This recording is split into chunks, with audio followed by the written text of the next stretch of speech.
तुमचं 15 मिनिटाचं भाषण झालं पहिल्यांदाच सभागृहात. चांगलं.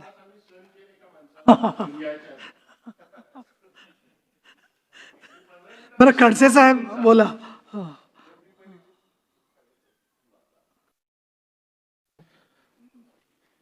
क्रमाने घेणारच आहे, सगळेच नाव घेणार. सभापती महोदय,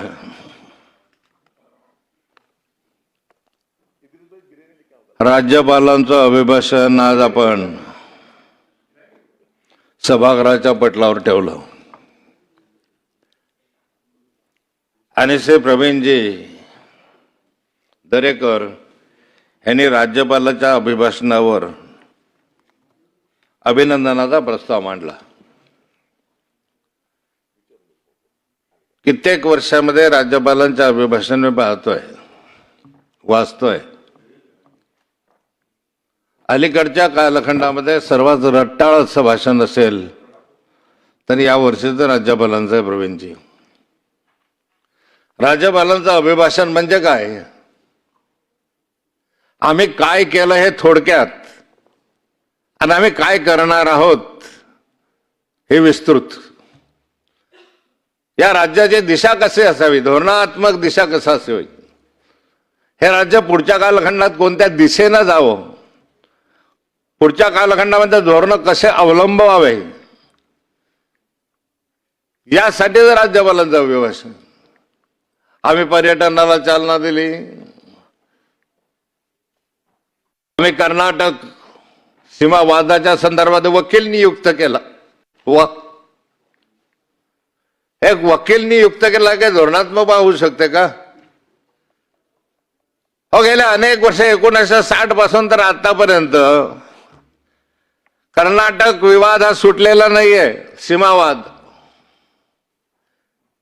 आणि एकही अधिवेशन असं झालं नाही बजेटचं की ज्याच्यामध्ये कर्नाटक महाराष्ट्र सीमावादाचा उल्लेख नाहीये. पण त्या उल्लेखाच्या संदर्भात आम्ही काय कार्यवाही केली, कुठल्या बैठका झाल्या, किती त्याच्यामध्ये पुढाकार घेतला, या संदर्भातली विस्तृत माहिती त्याच्यामध्ये असायची. आता यांनी त्याच्यामध्ये काय केलेलं आहे तर सर्वोच्च न्यायालयात महाराष्ट्राचे प्रतिनिधित्व करण्यासाठी तज्ज्ञ वकिलाची नियुक्ती केली. याचा अर्थ असा आहे की आतापर्यंत यासाठी तज्ज्ञ वकील नियुक्ती केली नव्हती आणि त्यामुळेच हा प्रश्न भिजत पडलेला आहे. तो प्रश्न असाच पडलेला आहे. तज्ज्ञ वकिलाची नियुक्ती काही धोरणात्मक विषय असू शकतो दरेकर साहेब. आता यामध्ये महाराष्ट्र थेट परकवणूक गुंतवणुकीच्या पसंतीचे राज्य आहे आणि देशातील अग्रेसर औद्योगिक राज्य आहे असं आपण म्हटलेलं आहे. आणि या देशामध्ये 1,64,875 कोटी रुपये इतके थेट परकीय गुंतवणूक मिळाली असून ते भारतात आलेल्या थेट परकीय गुंतवणुकीच्या 39% इतके असे आहे. मी जगतापांचं भाषण ऐकत होतो आणि तोच प्रश्न परत तुम्हाला विचारणार. मागचे 10 वर्षाचे आपण भाषण ऐका, वाचा. या 10 वर्षाच्या भाषणांमध्ये जर आपण पाहिलं तर आम्ही डावोसला गेलो, परकीय गुंतवणूक किती आली ते पाहिली, किती आमच्याकडे आले त्याचे सामंजस्य करार झाले. एक वेळ एक श्वेतपत्रिका काढा, या राज्याला समजू द्या की या 10 वर्षामध्ये आमचे सामंजस्य करार एवढे झाले आणि त्या सामंजस्य करारानुसार प्रत्यक्ष गुंतवणूक एवढी आली आणि प्रत्यक्ष रोजगार एवढा मिळाला. एवढी जर गुंतवणूक झाली असतं तर महाराष्ट्र बेरोजगार राहिलाच नसता. तुझं कौतुक करावं लागतं. प्रत्येक वेळी इतके आम्ही सामंजस्य करार झाला, इतके झाले हे दाखवण्याची कला तुमच्यामध्ये आहे. राज्यभरामध्ये अनेक उद्योग आले असं सांगितलं जातं, पण प्रत्यक्ष त्या ठिकाणी किती वर्षानंतर येणार आहे, किती वर्षाच्या आत ते कार्यान्वित होतील याच्याबद्दल कुठली माहिती नसते. आणि परकीय गुंतवणुकीच्या संदर्भामधलं असं जर धोरण नसेल तर त्या संदर्भामधली आपली भूमिका स्पष्ट करण्याची आवश्यकता आहे की नेमकं किती आलेत.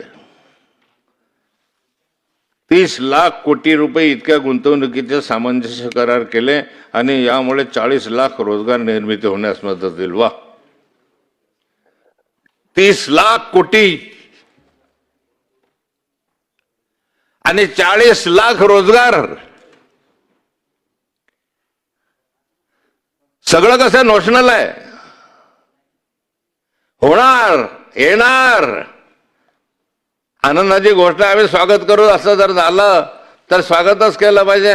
पण आतापर्यंत का रोजगार गेला नाही? का रोजगार बाहेर जातोय? का बेरोजगारी वाढत आहे? का आंदोलन होत आहेत? का संप होत आहेत? रोजगाराच्या हाताला काम मिळत नाही, याच्या संदर्भातली भूमिका काय आपली? आणि अध्यक्ष महोदय,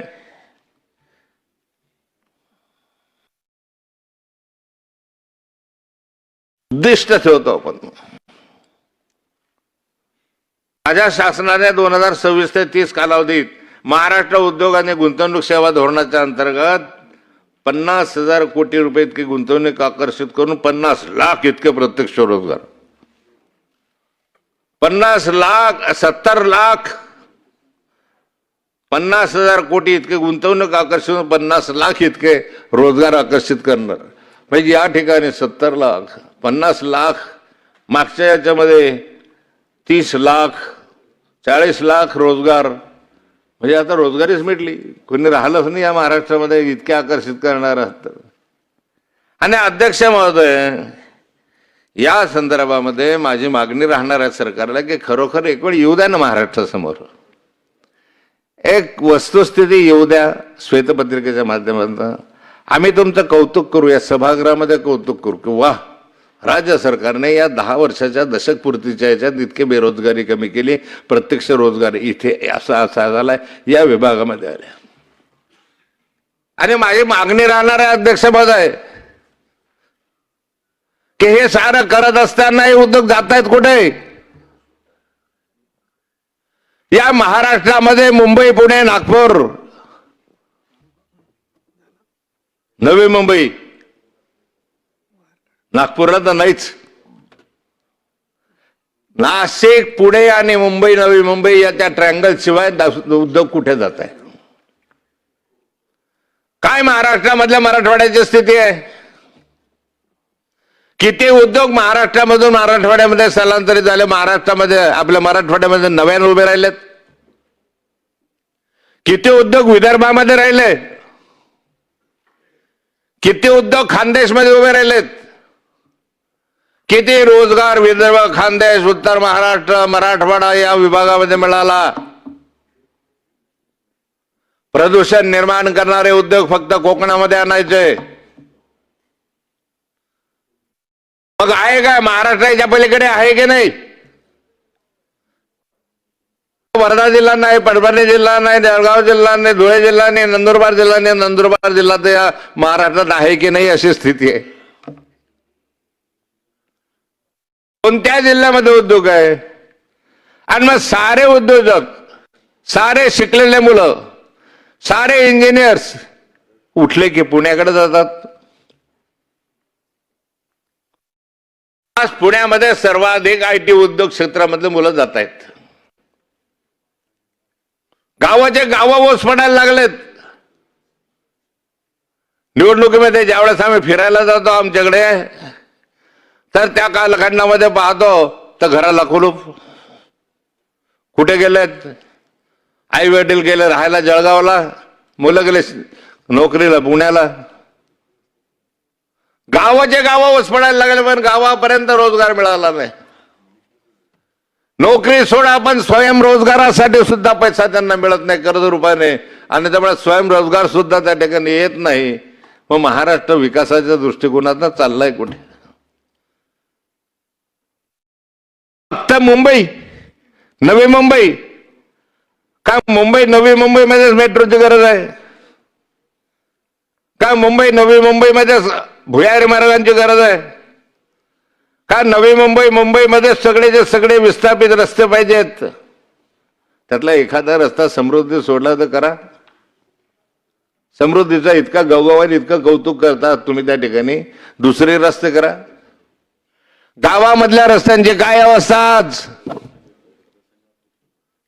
महाराष्ट्रातल्या या सभागृहातल्या सन्माननीय सदस्यांना मी विचारू असतो की समृद्धी झाला असेल, एखादा शक्तीपीठ चालू असेल दुसरा, किंवा आणखी 4 लेन हायवे झाले असतील, 6 लेन हायवे झाले असतील, नितीन गडकरी साहेबांच्या कृपेने हे सगळं चाललेलं केंद्र सरकारच्या.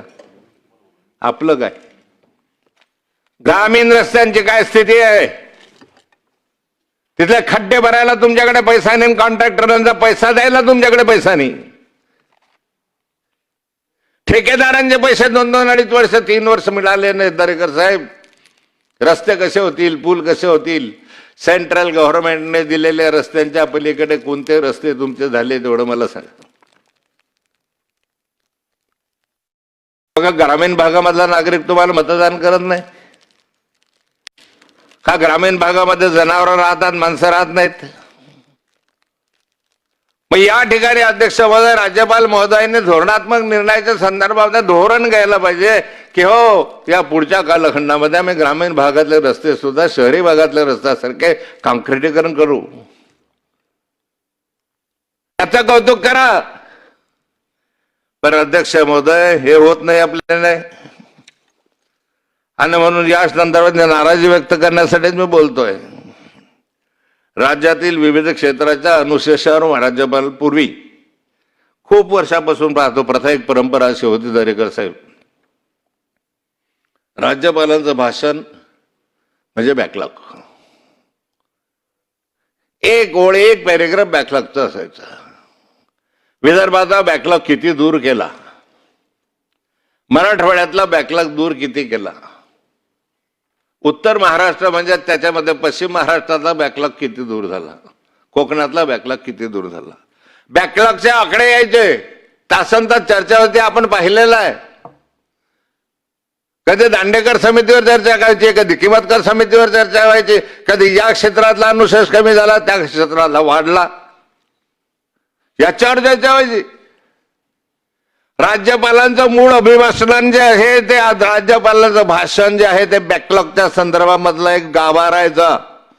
माझ्या राज्यामध्ये हा एवढा अनुशेष इतक्या वर्षामध्ये कमी केला. स्वातंत्र्य मिळाल्यानंतर 75 वर्ष झालेत, पण अनुशेष अजूनपर्यंत दूर झाला नाही. ग्रामीण भागातला माणूस तसाच राहिला. एवढं सगळं राज्यपालांचं अभिभाषण मी पाहिलं आज अध्यक्ष महोदय.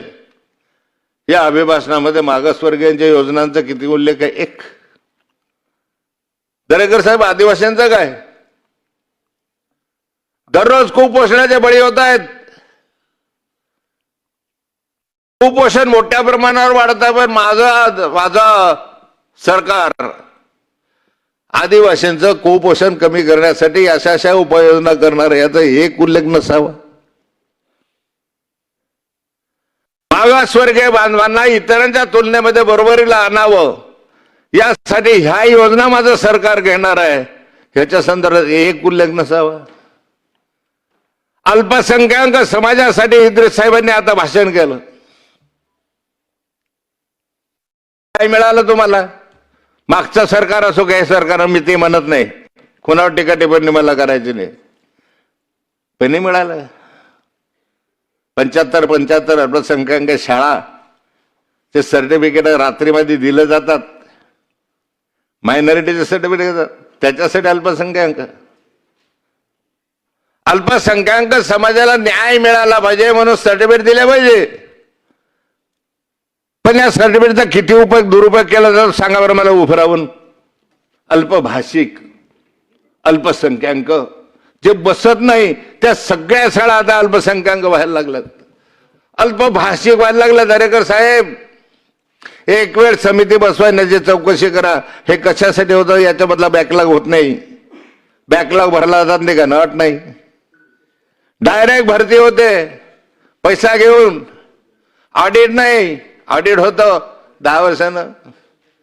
शिक्षण क्षेत्रामधला सर्वात भ्रष्टाचार जर असेल आता तर या अल्पभाषिक भाषांमध्ये आहे. त्याला न्याय द्यायचा, त्याला दिलाच पाहिजे, त्याला सवलत मिळायला पाहिजे, त्याला मिळालाच पाहिजे. पण त्याच्या नावानं जो दुरुपयोग होऊन राहिलेला आहे हा कुठेतरी थांबला पाहिजे, कुठेतरी थांबला पाहिजे. आम्ही मागणी करतो मग अल्पभाषिक, अल्पभाषा. मग आमच्या इराणी भाषा जी आहे ती अल्पभाषा आहे. आम्ही म्हणतो आम्हाला द्या की.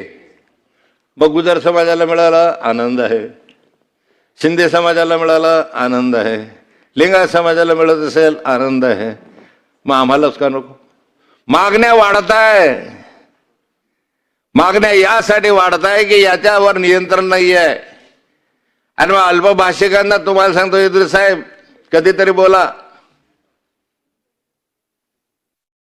एक धोरण घेतलं होतं मायनॉरिटी मिनिस्टर असताना, या राज्यामध्ये मायनॉरिटीसाठी इंजिनिअरिंग कॉलेज बांधावे. आणि त्यातलं पहिलं इंजिनिअरिंग कॉलेज माझ्या मतदारसंघात बांधून तयार आहे. 5 वर्ष झाली. तुमचं सरकार आहे ना बायबाप, बांधून तयार आहे.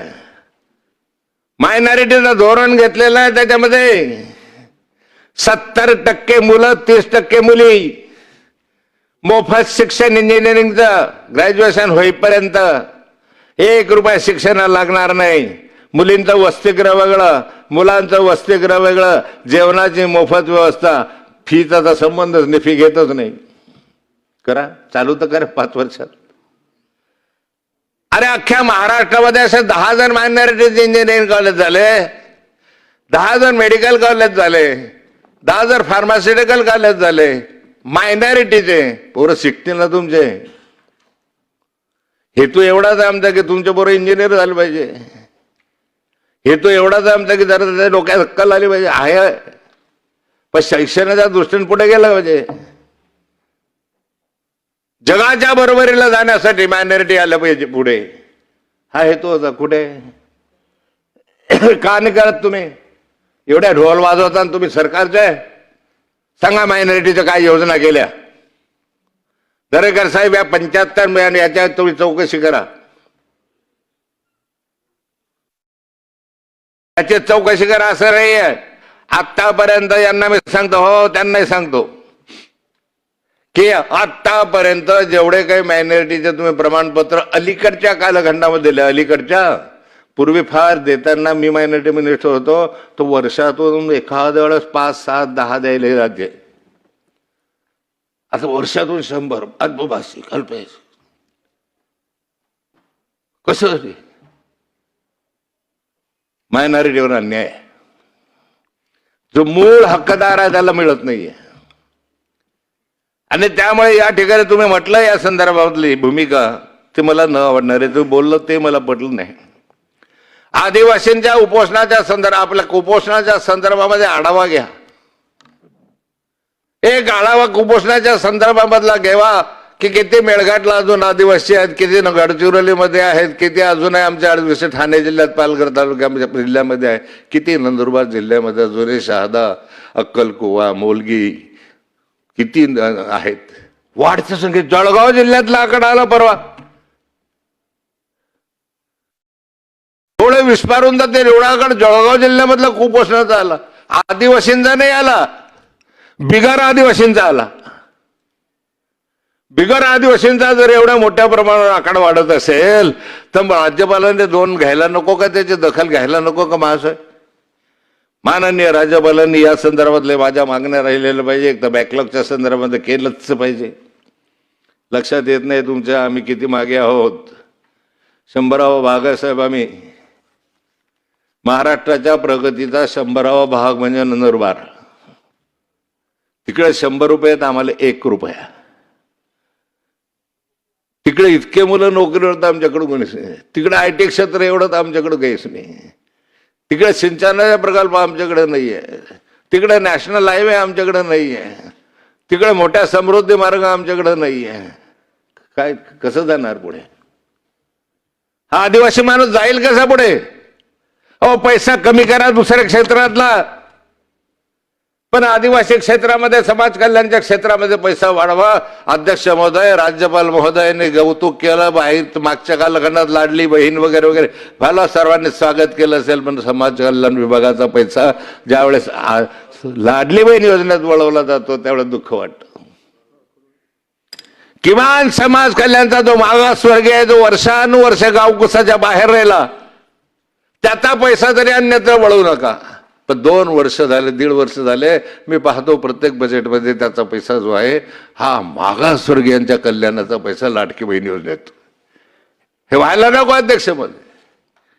अध्यक्ष महोदय, या ठिकाणी राज्यातील कुपोषणाच्या संदर्भामधला नाही भाष्य तुमचं, पण शेती आणि शेतकरी एवढं मोठं राज्यपालांचं अभिभाषण, शेती आणि शेतीच्या संदर्भातलं तंत्रज्ञान एआयच्या संदर्भात तुम्ही बघून नुसता उल्लेख केलेला आहे.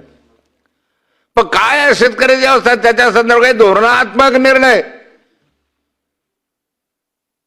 साऱ्या शेतकऱ्या, कोकणातला फळबागाचा निर्णय असेल, महाराष्ट्रातला आमच्या जळगाव परभणी वगैरे केळीचा विषय असेल, विदर्भामधला संत्र्याचा विषय असेल, काहीतरी एक योजना शेतकऱ्यांसाठी अशी जाहीर केली असती. राज्यपालांनी एक धोरणात्मक निर्णय घेतला असता तर योजना अनेक आल्या असता. पण शेतकरी आज मरतोय, आत्महत्या करतोय, त्याचं काय? आत्महत्या थांबवण्याच्या संदर्भामध्ये राज्यपालांनी एक ओळीचा उल्लेख केला नाही, एक ओळीचा. का महाराष्ट्रातल्या आत्महत्या थांबल्या शेतकऱ्यांच्या? साऱ्या शेतकऱ्यांच्या आत्महत्या दिवसेंदिवस वाढत आहेत. कशामुळे? एका बाजूला महागाई वाढली, दुसऱ्या बाजूला खतांच्या किमती वाढल्या, तिसऱ्या बाजूला शेतमालाला भावने. आज कांद्यावाला नाशिकला रस्त्यावर आहे, परवा केळीवाला रस्त्यावर येतो. काय चाललं राज्यामध्ये? कुठेतरी हमीभाव आहे. हो, राज्यामध्ये पावसाळ्यामध्ये नुकसान झालं, पावसाळ्याचं अजूनपर्यंत नुकसान भरपाई मिळाली नाही. केळी पीक विम्यासाठी दररोज आंदोलन आमच्याकडे चाललंय. सावद्याला आज बसले होते लोक. हजारो शेतकरी ओरडताय की केळीचा पीक विमा आम्ही भरला, पण पीक विम्याचा पैसा तर द्या. पीक विम्याचा पैसा घेण्यासाठी राज्य सरकार पुढाकार घेत नाही. काय करायचं शेतकऱ्यांनी? शेवटी मरायचं का त्याने केडे मुंग्यासारखा? त्याच्या संदर्भात जर उल्लेख याच्यामध्ये नसेल, शेती शेतकरी वारंवार उल्लेख केला. कर्जमाफीच्या संदर्भामध्ये कुठे गेली कर्जमाफी तुमची? या क्षणापर्यंत शेतकऱ्याच्या कर्जमाफीच्या संदर्भामध्ये आता तरी अजून तरी उल्लेख नाही. या अधिवेशनात व्हावी अशी अपेक्षा शेतकऱ्यांची आहे. संपूर्ण कर्जमाफी करण्याचं धोरण तुम्ही निवडणुकीच्या कालखंडामध्ये आपल्या आश्वासनामधून जाहीर केलं होतं. सरसकट कर्जमाफी 30%, 20%, 5% असे नव्हती, पण सरसकट कर्जमाफीच्या संदर्भात घोषणा केली. कुठे गेली तुमची कर्जमाफी? अध्यक्ष महोदय, साराचं सारं करत असताना अध्यक्ष महोदय ह्या साऱ्या बाबी ज्या आहेत त्याच्यामध्ये उल्लेख तोडके तीर्थक्षेत्र विकासाच्या संदर्भात मोठ्या एकच 22 मिनिटं झाली. तीर्थक्षेत्र विकासाच्या संदर्भामध्ये तुम्ही केलेल्या गोळीमध्ये पण मोठे तीर्थक्षेत्र, लहान तीर्थक्षेत्रासाठी काय? माझ्या मुक्ताईनगरला संत मुक्ताईचं देवस्थान आहे, तिथल्या तीर्थक्षेत्रासाठी एक आराखडा 100 कोटीचा आधी तात्पुरता मंजूर केला. 25 कोटीचा आराखडा माननीय मुख्यमंत्र्यांच्या बैठकीमध्ये 2016ला मंजूर केला. पैसे नाही, मग नुसत्या घोषणा करतात. तुमच्या तिजोरीत खळखळाट आहे. तुमच्याकडे आहे कुठे पैसा? किती आहे? 10 लाख कोटीचं कर्ज आहे तुमच्या डोक्यावर. कुठून पैसा आणणार आहात? आहे तर द्या ना ठेकेदारांचा. ठेकेदारांचा पैसा द्या मंत्र्यांना तुम्ही त्या खात्याचे.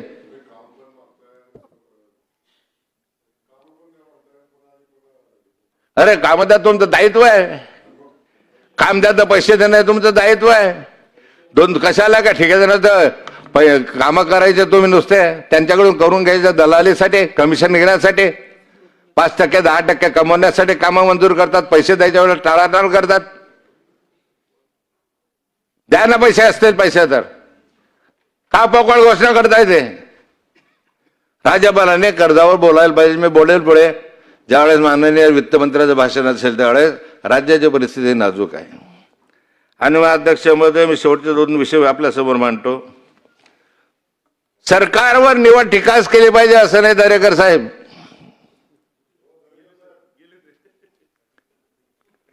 सरकारने काही चांगले कामं केले, लघवीला सरकारने काही चांगले कामं केले त्याचंही कौतुक मी करणार मोठ्या म्हणून. मला माहित आहे मुनगंटीवार साहेबांनी गुंठेवार, आपल्या बावनकुळे साहेबांनी गुंठेवारीच्या संदर्भामधला कायदा केला. महाराष्ट्रानं स्वागत केलं. राज्यभरामध्ये गुंठेवारीच्या संदर्भामध्ये जो प्रॉब्लेम होता, 1 गुंठा, 2 गुंठे, 10 गुंठे, तो साराचा सारा गुंठेवारीचा कायदा राज्यभरामधून त्यांनी करून 1 गुंठ्याला सुद्धा परवानगी घर बांधायला दिली. त्यामुळे पंतप्रधान आवास योजनेचे जे कामं होते ते थांबले, आपले सुरू झाले. 1 गुंठ्यामुळे पंतप्रधान आवास योजनेचे कामं मोठ्या प्रमाणात थांबले होते, आता ते सुरू झाले. तुकडेबंदी कायदा, त्याच्यामध्ये सूट दिली, त्याचा एक फायदा या राज्याला जरूर झाला. 2 लाखापर्यंत मुद्रांक शुल्क माफ, त्याचा या राज्याला जरूर फायदा झाला. अनेक काही चांगल्या योजना केल्या, अनेक काही चांगले धोरण घेतले. 30 लाख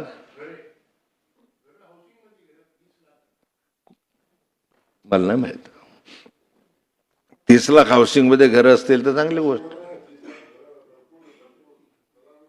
घरकुल तुमचे कुठे आहे हो? घरकुल तो केंद्र सरकार माहिती. पंतप्रधान तुमच्या घरकुलाच्या सगळ्या योजना बंद झाल्या, बोलायला लावू नका. सन्माननीय मंत्री महोदय, हा, तुमची योजना सांगतो. धनगर समाजासाठी योजना केली. 6 वर्षामध्ये अहिल्यादेवी होळकरांच्या नावानं जी योजना केली, एक घर मंजूर झालं त्याचं काम झालेलं नाही. एकलव्य योजनेमधले काम तुमचे पूर्ण झालेले नाही. उलट चांगलं सांगत होता काम सरकार. त्यांनी बोलले म्हणून त्यांना सुचवत नाही म्हणून बघू नका त्यांच्याकडे. काही काम याच्या संदर्भातले झाले. पण मी माननीय मुनगंटीवार साहेबांना, सरकारला सांगणार आहे की या राज्यामधले वाळू माफिया आणि मुरुम माफिया अजून थांबले नाही. उदाहरण देतो आपलं मंत्री महोदय आपल्याला. 26 वेळा या महाराष्ट्रातल्या महसूल मंत्र्यांना, माझ्या महसूल आयुक्तांना आणि कलेक्टरना मी पत्र लिहून सांगितलं की या ठिकाणी अशी वाळू, या 1.5 वर्षामध्ये वाळू माफिया चालू आहे, बंद करा. मी समक्ष किती वेळा बोललो, उलट माझ्यावर गुन्हा दाखल झाला, विचार करायला होतो. 26 वेळा पत्र लिहिलं 1.5 वर्षामध्ये. स्वतः आमच्या जिल्हाधिकाऱ्यांशी बोललो. जिल्हाधिकारी अभी करते हैं, जिल्हाधिकारी बदलला, दुसरा अभी करते हैं. का करत नाही? जिल्हाधिकारी अगती काय ताकद आहे तुमच्या जिल्हाधिकाऱ्यामध्ये? कमजोर झाल्या जिल्हाधिकारी. माफियांच्या नावाखाली, माफियांच्या दबावाखाली जिल्हाधिकारी कमी झाले. रेव्हेन्यू यंत्रणा करा, तुमच्या ताकद असेल तर बंद करून दाखवा. मी तुम्हाला दाखवल्या स्पॉट, मी स्वतः गेलो त्या ठिकाणी, तुम्हाला लाईव्ह लोकेशन दाखवलं, लाईव्ह काढताना जे दाखवलंय. कलेक्टर बुलढाण्याला कळवलं, त्यांना कळवलं, ह्यांना कळवलं. जे चांगलं काम आहे तेही तुमच्यानं का होत नाही? कारण इसके ऊपर नाना भाळी आहे. नाना आमच्याकडे पैशाला नाना म्हणतात. हप्तेखोरी भारी आहे. एक जिल्हाधिकाऱ्याने तार आवाज केला की सळसळ कापायचा प्रशासन इंग्रजांच्या कालखंडात. काही जिल्हाधिकारी अजूनही मी पाहिलेले आहे, तुकाराम मुंडे सारखे. मी कौतुक करतो नेहमी तुकाराम मुंडेचं. काय तुम्हाला असं नसेल, पण त्या माणसांना लाईन लावली, शिस्त लावली. सर हे आमचे जिल्हाधिकारी, यस सर, फोन केला की उठून उभे राहा, यस सर. अरे क्या यस सर लगाया? कोण बंद करणार आहे? काय आम्ही करणार आहोत? तुमच्याला बंद होत नाही. मंत्र्यांनी ताकद नाही. 26 वेळा मंत्र्यांना पत्र देऊन उत्तर नाही. 26 वेळा पत्र देऊन नाशिकचा आमचा कमिशनर मला पत्र देतो की आम्ही कारवाई करतो आहोत. करा कारवाई. जा सांगा तुमच्या जिल्हाधिकाऱ्याला सस्पेंड करा. हा माणसं का नाही सस्पेंड? कारण हप्ते पोहोचतात वरपर्यंत. हप्ते वरचा आकडा मी सांगू शकतो कुठपर्यंत आहे. तहसीलदार असू शकेल, प्रांत असू शकेल, वरचा